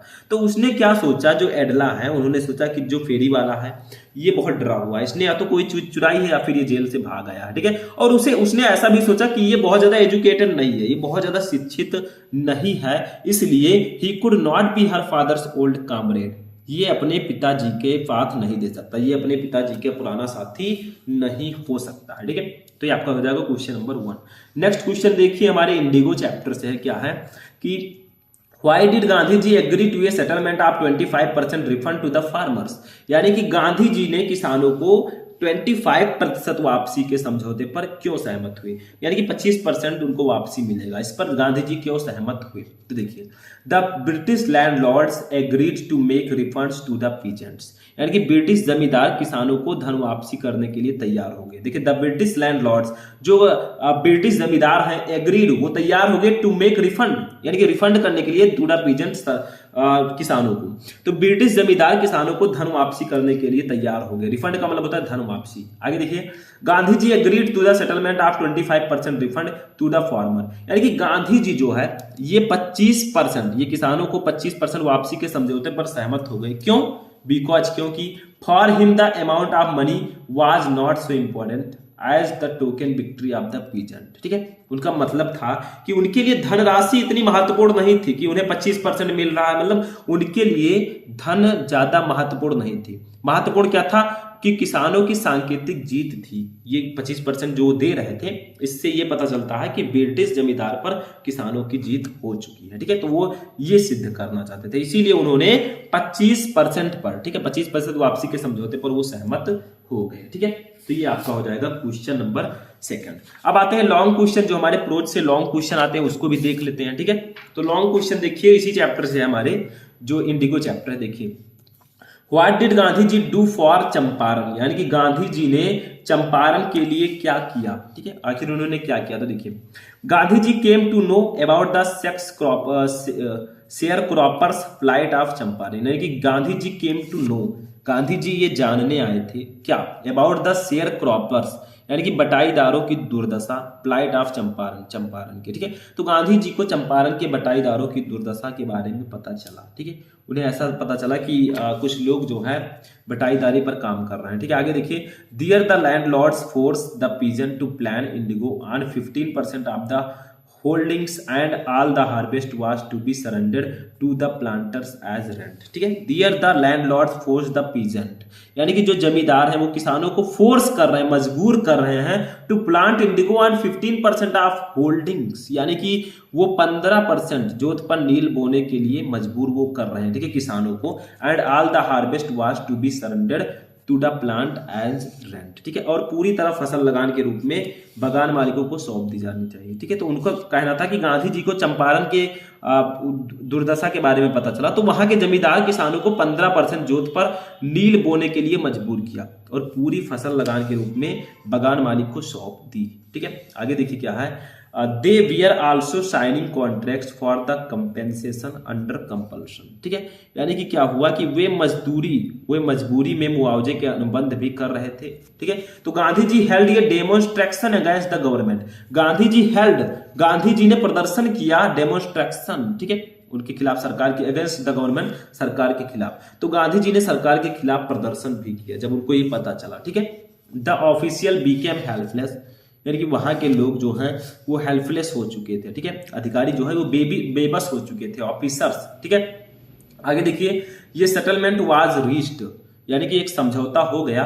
The share croppers got 25% of their money back, यानी कि बटाईदार को उनके पैसे का 25% वापस मिल गया। ठीक है, in this way Gandhi ji help the peasant of Champaran, और इस तरह से गांधी जी ने चंपारण के जो किसान हैं उनकी मदद की। ठीक है, तो ये आपका हो जाएगा लॉन्ग क्वेश्चन। ठीक है, तो ये आपका प्रोज का एक शॉर्ट क्वेश्चन और एक long question, sorry 2 short question और एक लॉन्ग क्वेश्चन हो चुका है। अब चलिए देखते हैं नेक्स्ट पोएट्री से जो क्वेश्चन इंपॉर्टेंट है। अब देखिए स्टूडेंट, जो हमारा नेक्स्ट टॉपिक है वो है पोएट्री स्टैंजा। ठीक है, प्रोज के हमने पढ़ लिया। अब पोएट्री में क्या होता है, जो पोएट्री सेक्शन है इसमें 6 नंबर का आपका स्टैंजा आता है। पोएट्री में ये टोटल 10 नंबर का रहता है, यानी कि 6 नंबर का स्टैंजा और 4 नंबर का सेंट्रल आइडिया। तो सबसे पहले हम स्टैंजा पढ़ेंगे। देखिए, ये एक स्टैंजा है। On sour cream walls donation Shakespeare head, cloudless of dawn civilised dome riding all cities, belled flowery Tyrolese valley, open handed map, awarding the world its world. ठीक है, मतलब ये आपका पोएट्री के 2nd चैप्टर का central idea है, जिसका नाम है an elementary school classroom in a slum. ठीक है, चैप्टर का नाम है an elementary school classroom in a slum. तो क्या होता है, जो कवि हैं वो क्लास का वर्णन करते हैं कि क्लास कैसा है। देखिए, ऑन श्योर क्रीम वॉल्स, यानी कि जो कवि हैं वो गंदी कक्षा का वर्णन करते हैं, जो क्लास है वो थोड़ी गंदी है। तो ऑन श्योर क्रीम वॉल्स, और जो क्लास की दीवारें हैं वो पीली और गंदी है, देखिए क्रीम वॉल्स वो पीली और गंदी हैं। देखिए डोनेशंस, और जो वो क्लास है ठीक है उसकी जो दीवारें हैं उस पर उनका चित्र लगाया गया है जिन्होंने डोनेशन दिया है, जिन्होंने दान दिया है अब तक, ठीक है। और उसके बाद क्या है, शेक्सपियर हेड, और वहां पर जो है दीवार पर शेक्सपियर जी का एक चित्र भी लगा है। शेक्सपियर का नाम तो आपको पता ही होगा, इंग्लिश के जनक है, ठीक है। तो on sour cream walls donation Shakespeare head, यानी कि कभी जो है वो गंदी क्लास का वर्णन करता है, वो कहता है कि क्लास की जो दीवारें हैं वो पीली और गंदी हैं, और वहां पर उन लोगों का नाम लगाया गया है दीवारों में जिन्होंने अब तक दान किया है, ठीक है। और वहां पर शेक्सपियर जी का एक चित्र भी लगाया गया है। आगे देखिए, क्लाउडलेस ऑफ डाउन, ठीक है। और बताया जा रहा है कि आकाश को बताया जा रहा है कि जो बादल रहित है, ठीक है। Civilised dome riding all cities, ठीक है। और उन शहरों की जीवन की गुणवत्ता को भी वो व्यक्त करती है। तो वहां पर क्या है कि बड़े शहरों के गुंबदों की तस्वीरें भी हैं उस क्लास में, और शहरों में जो जीवन की गुणवत्ता का प्रतिनिधित्व करती हैं, ठीक है। और क्या है, दूसरे चित्र में क्या है, उसमें और भी चित्र हैं जिसमें सुबह के आकाश को बादल रहित दिखाया गया, यानी कि जो सुबह का आकाश है वो बादल रहित है, ठीक है, बादल नहीं है। आगे देखिए, belled flowery Tyrolese valley open handed map awarding the world its world, ठीक है। यानी कि बेल्ट फ्लावरी टायरोलिस वैली, और वहां पर जो एक टायरोलिस वैली है, ऑस्ट्रियाई अल्पाइन प्रांत के एक क्षेत्र में फूलों से सुशोभित एक सुंदर वैली है, घाटी है, जिसका नाम है टायरोलिस घाटी, ठीक है। उसकी भी तस्वीर है, यानी कि जो ऑस्ट्रेलियाई अल्पाइन प्रांत है उसके एक क्षेत्र में जो फूलों से सुशोभित एक घाटी है जिसका नाम है टायरोलिस घाटी, उसकी भी तस्वीर वहां पर है, ओपन हैंडेड मैप। और क्या है, विश्व का मानचित्र भी है जो विश्व के छोटे बड़े देशों में विभाजित करता है विश्व को, ठीक है। तो वहां पर मानचित्र भी लगा है, बहुत सारी तस्वीरें लगी हैं, ठीक है। जिन्होंने दान दिया उसकी तस्वीर भी लगी हुई है, सब कुछ वहां पर लगा हुआ है, ठीक है। Awarding the world it's world, ठीक है। और क्या कहा जा रहा है कि यहाँ पर जो हमारा विश्व है, ठीक है, पूरा जो विश्व है वो छोटे छोटे शहरों में वहां पर विभाजित है, जो हमारा पूरा विश्व है, ठीक है, समझ में आया। और जो बच्चों को पूरी दुनिया प्रदान करता है, वो प्रतीक जो है, वो जो क्लास की दीवारें हैं वो बच्चों को पूरी दुनिया प्रदान करती है, सभी चीजें वहां पर पूरे विश्व की लगाई गई है, ठीक है। अब देखिए स्टैंजा में हुआ क्या, मैंने आपको बता दिया। अब इसके नीचे क्वेश्चंस रहेंगे, जैसे यहाँ पर क्वेश्चन दिए गए हैं, देखिए क्वेश्चन क्या है। फर्स्ट क्वेश्चन हमारा 3 क्वेश्चन रहेंगे, तीनों का आंसर दीजिए, 6 नंबर आपको मिलेगा। देखिए, what are the 2 thing that show a civilised race, यानी कि वहां पर 2 ऐसी कौन सी चीजें हैं, आपसे पूछा जा रहा है कि वो कौन सी 2 बातें हैं जो एक सभ्य जाति को दर्शाती हैं, ठीक है, वहां पर चित्र में। दूसरा क्या, what is the speciality of the Tyrolese valley, यानी कि टायरोलिस घाटी की मुख्य विशेषता क्या है। और तीसरा है, identify the figure of speech which is used in the line civilized dome riding all cities, यानी कि civilized dome riding all cities, इसमें कौन सा फिगर ऑफ स्पीच यूज किया गया है, ठीक है। तो ये सब यहाँ पर क्वेश्चन के रूप में आपको दिया गया है, ठीक है। तो देखिए यहाँ पर हम इसका आंसर अब लिखेंगे, ठीक है। इसका आंसर कैसे लिखेंगे, देखिए ये जो आपका स्टैंजा है इसको ऐसे लेंगे और यहाँ पर पहले लिखेंगे ऑन श्योर डॉट डॉट करके इट्स वर्ड, देखिए यहाँ से यहाँ तक डॉट डॉट करके लिख देंगे ताकि इसका आंसर हम लिख सकें। फर्स्ट क्वेश्चन है कि what are the 2 things that show a civilised race, यानी कि 2 ऐसी कौन सी चीजें हैं, वो कौन सी 2 बातें हैं जो एक सभ्य जाति को दर्शाती हैं। तो देखिए पहला आंसर हो जाएगा Shakespeare's statue and the high rising dome are 2 things that show a civilised race, यानी कि शेक्सपियर स्टैचू, शेक्सपियर की मूर्ति, शेक्सपियर का जो चित्र है, ठीक है, वो, एंड और द हाई राइजिंग डोम, और जो ऊंचा उठता हुआ गुंबद है, ये 2 ऐसे चीजें हैं that show a civilised race, जो एक सभ्य जाति को दर्शाती है। तो वहां पर जो शेक्सपियर जी की मूर्ति है, शेक्सपियर जी का चित्र है, और जो ऊंचा उठता गुंबद है, ये 2 ऐसी चीजें हैं जो शेक्सपियर जो एक सभ्य जाति को दर्शाती है। दूसरा क्वेश्चन क्या है, देखिए दूसरा क्वेश्चन है कि what is the speciality of the Tyrolese valley, यानी कि टायरोलिस घाटी की मुख्य विशेषता क्या है। तो देखिए the Tyrolese valley is belled and flowery, यानी कि जो टायरोलिस वैली है, ठीक है, जो ये घाटी है, ये बेलदार और फूलों वाली है, यानी कि इसे फूलों वाली घाटी कहते हैं, इसलिए बहुत सुंदर इसको माना गया है। नेक्स्ट देखिए, identify the figure of speech which is used in the line civilised dome riding all cities, ठीक है, यानी कि सिविलाइज्ड, या ये देखिए ऊपर जो आपका है ये civilised dome riding all cities, इसमें कौन सा फिगर ऑफ स्पीच यूज किया गया है? तो देखिए the figure of speech personification, जो पर्सोनिफिकेशन फिगर ऑफ स्पीच है, व्यक्तिकरण, is used here as the word ride is used for human, here it is used for civilised dome, यानी कि जो पर्सोनिफिकेशन फिगर ऑफ स्पीच है वो इसमें use किया गया है, ठीक है, समझ में आया।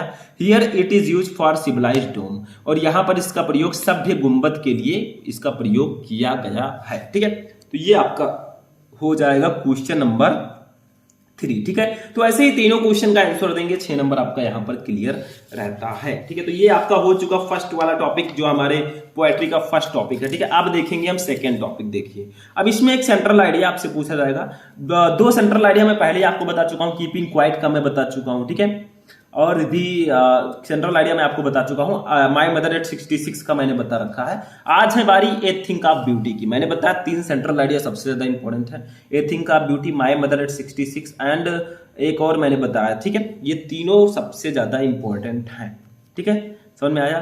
तो ये आपके सेंट्रल आइडिया है, यानी कि ए थिंक ऑफ ब्यूटी और माई मदर एट 66, ठीक है, एंड कीपिंग क्वाइट, ये 3, ठीक है। तो कैसे लिखते हैं सेंट्रल आइडिया का मतलब होता है केंद्र बिंदु, जो कविता है उसमें क्या कहा गया वो आपको लिखना होता है। देखिए तो ए थिंक ऑफ ब्यूटी में जो सेंट्रल आइडिया यूज किया गया है वो कौन सा है? देखिए the central idea of poem lies in the very opening line of the poem A thing of beauty, यानी कि कविता का जो केंद्रीय आदर्श है, जो सेंट्रल आइडिया है, वो कविता की आरंभिक पंक्ति में ही निहित है। मतलब ए थिंक ऑफ ब्यूटी इसी वर्ड में ही पता चल जाता है कि आखिर इसमें कहा क्या गया है, ठीक है। देखिए क्या कहा गया है, any beautiful object is always treasured in our mind because it provides us eternal and everlasting joy, यानी कि एनी ब्यूटीफुल ऑब्जेक्ट, कोई भी सुंदर वस्तु, इज ऑलवेज हमेशा ट्रेजर्ड, ट्रेजर्ड का मतलब क्या होती है? संजोए रहती है, ठीक है, इन आवर माइंड, हमारे दिमाग में, बिकॉज क्योंकि इट प्रोवाइड्स, ये हमें प्रदान करती है, इटर्नल एंड एवरलास्टिंग जॉय, यानी कि शाश्वत और चिरस्थायी आनंद, यानी कि जो ब्यूटी होती है, जो सुंदरता होती है, ठीक है, कोई भी सुंदर वस्तु है वो हमेशा हमारे दिमाग में ऐसे बैठ जाती है क्योंकि यह हमें शाश्वत और चिरस्थायी आनंद प्राप्त करती है। किसी भी सुंदर चीज को आप देख लेंगे तो आपके अंदर थोड़ा घबराहट होगा जरूर, ठीक है। तो वही यहां पर कहा गया है कि कोई भी जो सुंदर चीज होती है वो हमें शाश्वत और चिरस्थायी आनंद प्राप्त करती है, यानी कि हमें आनंद देती है। कोई भी सुंदर वस्तु देख लेंगे हमें बहुत अच्छा लगेगा, ठीक है। आगे देखिए क्या है, the happiness that anything beautiful provides never fades into nothingness but multiples manifold whenever it returns to our mind, यानी कि the happiness that anything beautiful provides, ठीक है, जो प्रसन्नता है, यानी कि जो आनंद है, वो खुशी हमें वो प्रदान करती है, ठीक है, तो ब्यूटी है।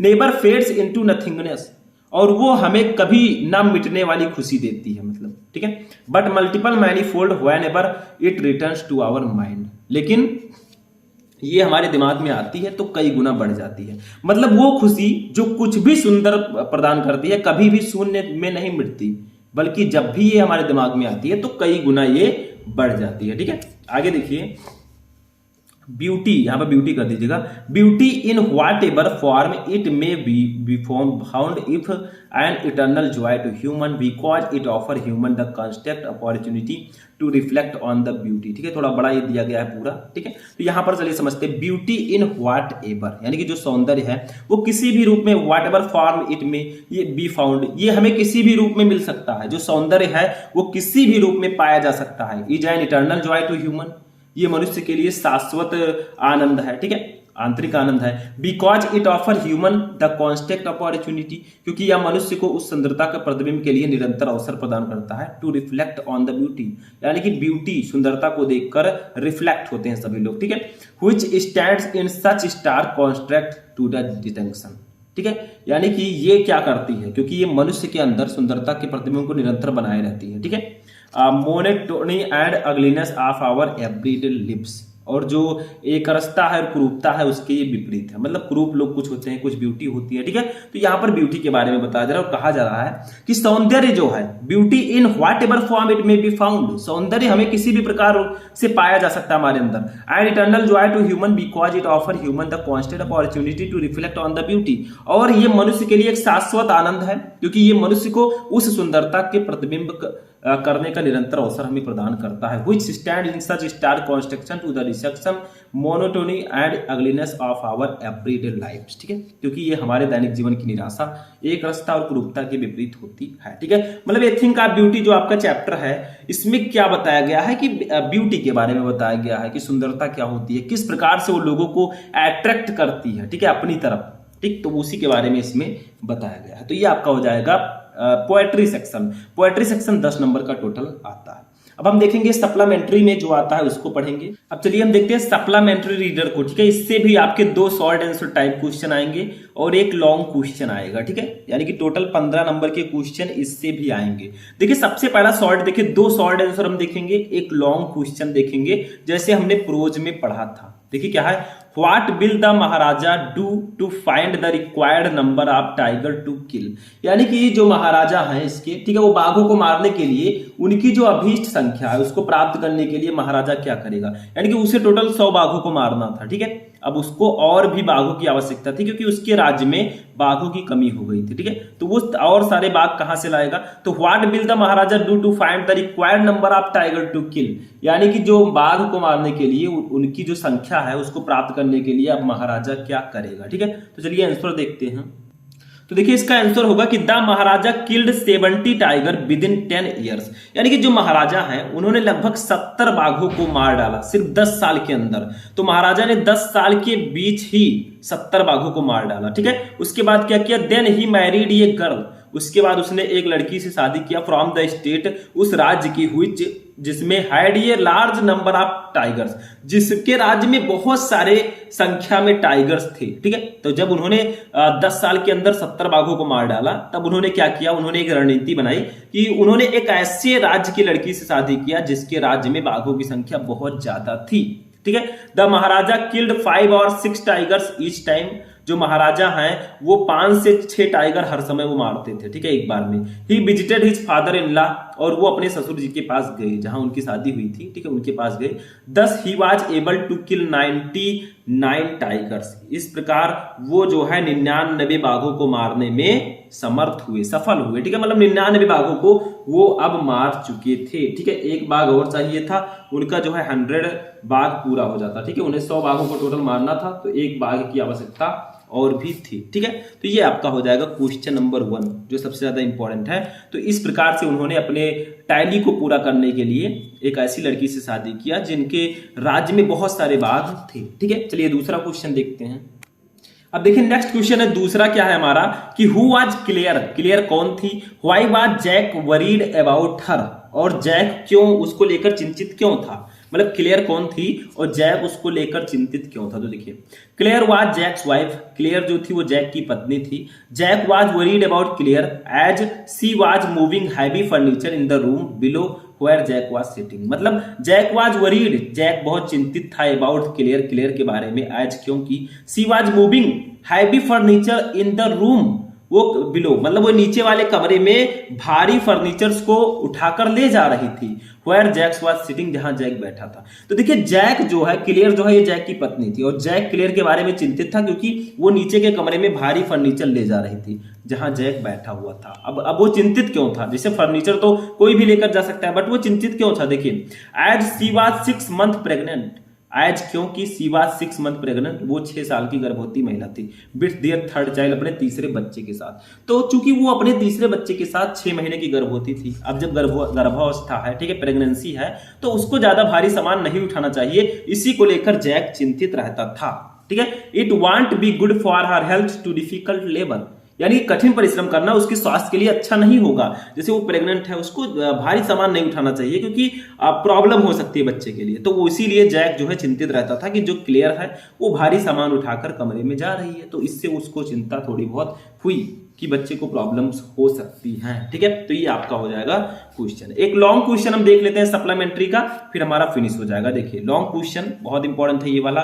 देखिए क्या है, how did doctor Sadao save the life of the American war prisoner. ठीक है, यानी कि जो डॉक्टर सदाओ हैं, यहां पर डॉक्टर सदाओ की बात की जा रही है। ठीक है, ये किस चैप्टर का क्वेश्चन है बताइए? ये हमारे चैप्टर 4 का क्वेश्चन है। ठीक है, जो चैप्टर 4 है द एनिमी। तो क्वेश्चन है कि how did doctor Sadao save the life of the American war prisoner, यानी कि डॉक्टर सदाओ ने कैसे अमेरिका युद्ध के कैदी की जान बचाई। ठीक है, how did his wife Hana help him in that fact, और उसकी पत्नी जो हाना है उसने उस कार्य में उसकी कैसे सहायता की। मतलब पूछा जा रहा है कि डॉक्टर सदाओ ने कैसे अमेरिकी युद्ध कैदी की जान बचाई और उसकी पत्नी हाना ने उसे कार्य में उसकी कैसे सहायता की। देखिए, ठीक है, तो देखिए एक लॉन्ग क्वेश्चन है। लॉन्ग क्वेश्चन आपको 80 वर्ड्स में लिखना होगा, छोटे से तो काम चलेगा नहीं। ठीक है, तो देखिए Sadao's expertise in his profession and comparison as a human being were his most dominant personality traits. ठीक है, मतलब सदाओज एक्सपर्टाइट जो सदाओं की विशेषता है इन हिज प्रोफेशन, अपने प्रोफेशन में, अपने पेशे में, एंड कंपैरिजन, ठीक है, इसमें, ठीक है, एज ए ह्यूमन बीइंग, वो एक इंसान के रूप में है। ठीक है, bear his dominant personality traits. ठीक है, मतलब उसकी करुणा। तो देखिए अपने पेशे में जो सदाओं की विशेषता है और एक इंसान के रूप में करुणा, उनके सबसे प्रमुख व्यक्तित्व लक्षण है। ठीक है, मतलब वो बहुत ही ज्यादा बहुत अच्छे इंसान है, उनके अंदर करुणा है, उनकी विशेषता बहुत अच्छी अच्छी है। ठीक है, तो इसीलिए उनका कहा गया है एज ए ड्यूटीफुल डॉक्टर, यानी कि वो एक कर्तव्यपरायण चिकित्सक के रूप में, he could not have let the prisoner die, वो किसी कैदी को मरता हुआ नहीं छोड़ सकते। ठीक है, मरते हुए नहीं देख सकते हैं। ऑफ हिज इंजरीज, उसके और उसकी जो है उसको मरते हुए नहीं देख सकते, क्योंकि वो एक जिम्मेदार नागरिक भी है। ठीक है, तो वो कैदी को उसकी चोटों को मरने नहीं दे सकते। And so he saved his life, और इसीलिए उन्होंने उसकी जान बचाई। ठीक है, तो एज ए ड्यूटीफुल डॉक्टर, एक जिम्मेदार डॉक्टर के रूप में, एक कर्तव्यपरायण चिकित्सक के रूप में, he could not have let the prisoner die, वो किसी भी कैदी को या किसी भी व्यक्ति को मरते हुए नहीं छोड़ सकते। ऑफ हिज इंजरीज, उसके घायल होने पर, and so he saved his life, और इसलिए उन्होंने उनकी जान बचाई। एट द सेम टाइम, और उसी समय, ठीक है, he acted like a responsible citizen, और इसी समय उन्होंने एक जिम्मेदार नागरिक की तरह काम किया। And inform the general of presence of the enemy. ठीक है, और जनरल को दुश्मन की उपस्थिति की सूचना दी, यानी कि उन्होंने एक जिम्मेदार नागरिक की तरह काम किया, एक डॉक्टर की तरह काम किया कि मेरा काम है लोगों को बचाना। ठीक है, अभी घायल है तो इसको मुझे बताना चाहिए, तो उसने एक जिम्मेदार नागरिक की तरह काम किया और जनरल को दुश्मन की उपस्थिति की सूचना दी। ठीक है, however when the general mens did not come to kill the American, Sadao decide to save his life. ठीक है, हाउएवर का मतलब हालांकि, when the general man did not come, जब जनरल आदमी नहीं आया टू किल द अमेरिकन को मारने, तो सदाओ ने डिसाइड किया, Sadao decide to save his life, Sadao ने उसके जीवन को बचाने का निर्णय लिया। तो जब जनरल के आदमी अमेरिकी को मारने नहीं आए तो सदाओ ने अपनी जान बचाने का फैसला किया कि इसको मैं बचा के रहूंगा। ठीक है, doctor Sadao gave his boat to the young soldier, doctor Sadao ने अपने युवा सैनिक को अपनी नाव दी। ठीक है, अरेंज फूड फॉर हिम, और उसके लिए भोजन भी अरेंज किया। And provided him value information. ठीक है, और इतना ही नहीं, भोजन की भी व्यवस्था की और उसे बहुमूल्य जानकारी भी प्राप्त की, which helped his escape successfully, जो उसको बचने के लिए सफलतापूर्वक भागने में सफल रहा। ठीक है, तो डॉक्टर सदाओ ने युवा सैनिक को अपनी नाव दी, उसके लिए भोजन की व्यवस्था की और उसे बहुमूल्य जानकारी प्रदान की, जिससे वो सफलतापूर्वक भागने में सफल रहा। ठीक है, आगे देखिए, this is how Sadao help the American soldier flee and thereby save his life, और इस तरह से, ठीक है, भागने की भी वो सफल है। इस तरह सदाओ ने अमेरिकी सैनिक फ्लू की मदद की और उसकी जान बचाई। अमेरिकी सैनिक का नाम है फ्लू। ठीक है, अब हिज वाइफ हाना, उसकी पत्नी जो हाना है, helped him in operating on the wounded soldier, उसकी पत्नी जो हाना है उन्होंने भी घायल सोल्जर के ऑपरेशन में अपने पति सदाओं की मदद की। ठीक है, तो इस तरह से उन्होंने अपनी जान बचाई। ठीक है, उन्होंने जो एक अमेरिकी युद्ध कैदी था उसका जान बचाया और उसकी पत्नी हाना ने भी उसकी सहायता की, उसको ऑपरेशन में उसकी मदद की। ठीक है, तो ये जो हमारा आज का ये इंटरेस्टिंग सेशन है वो यहीं पर फिनिश होता है। मैंने आपको बताया कि पूरे इंग्लिश के इंपॉर्टेंट क्वेश्चन मैंने आपको इस वीडियो में बता दिए। ठीक है, पूरा क्वेश्चन मैंने बताया, यानी कि शुरू से लेकर आर्टिकल राइटिंग से लेकर पूरा मैंने अनसीन पैसेज से लेकर लॉन्ग क्वेश्चन तक 100 नंबर का पूरा पेपर कंप्लीट हो चुका है। ठीक है, तो आज का ये इंटरेस्टिंग वीडियो कैसा लगा कमेंट करके बताइएगा। तो ये बहुत ही मैराथन क्लास था, बहुत ही इंपॉर्टेंट वीडियो है जितने स्टूडेंट इंग्लिश का पेपर देने वाले हैं। ठीक है, तो आज का ये इंटरेस्टिंग वीडियो यहीं पर फिनिश होता है। कैसा लगा आपको ये वीडियो कमेंट करके बताइएगा। तो चलिए मिलते हैं नेक्स्ट वीडियो में नेक्स्ट टॉपिक के साथ। तब तक के लिए जय हिंद।